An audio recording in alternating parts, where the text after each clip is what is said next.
నమస్తే అందరికీ. శ్రీమద్ Bhagavad Gita third chapter శ్లోకం 24 నుంచి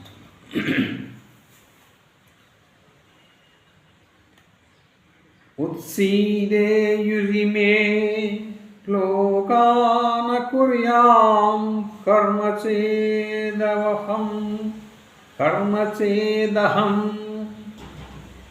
సంకరస్య చ కర్తాస్యాం ఉపహన్యామిమాః ప్రజాః.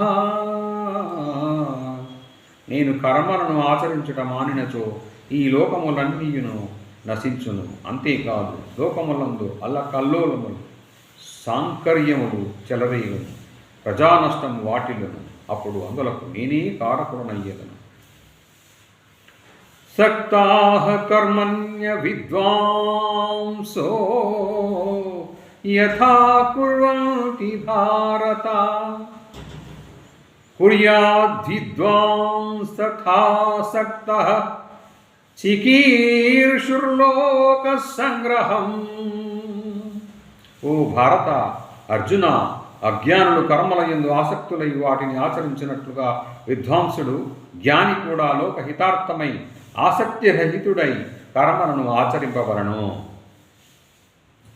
న బుద్ధిభేదం జనయే అజ్ఞానాం కర్మ సంగినాం జోషయేత్ సర్వకర్మాణి విద్వాన్ యుక్తః సమాచరన్. పరమాత్మ స్వరూపమునందు నిక్షల స్థితిని పొందిన జ్ఞాని శాస్త్ర విహిత కర్మలను ఆసక్తితో ఫలాసక్తితో ఆచరించు అజ్ఞానుల బుద్ధులను భ్రమకు లోను చేయరాదు. అనగా కర్మలయందు వారికి అశ్రద్ధను కలిగింపరాదు. పైగా తాను కూడా శాస్త్ర విహితములైన సమస్త కర్మలను చక్కగా చేయించు వారితో కూడా అట్లే చేయింపవలను.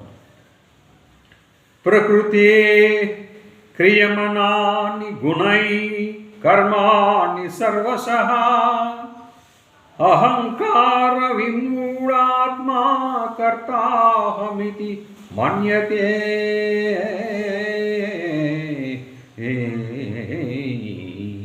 వాస్తవముగా కర్మలన్నీను అన్ని విధముల ప్రకృతి గుణముల ద్వారానే చేయబడుచుండను.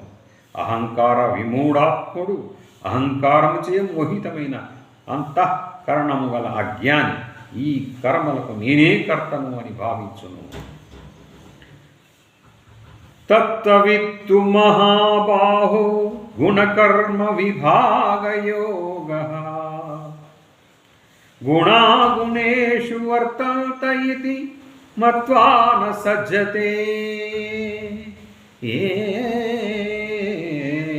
కానీ ఓ మహాబాహు అర్జున, గుణ విభాగతత్వమును కర్మ విభాగతత్వమును తెలుసుకున్న జ్ఞాన యోగి గుణములయందు ప్రవర్తిల్లు చున్నవని భావించి వాటి యందు ఆసక్తుడు కాడు.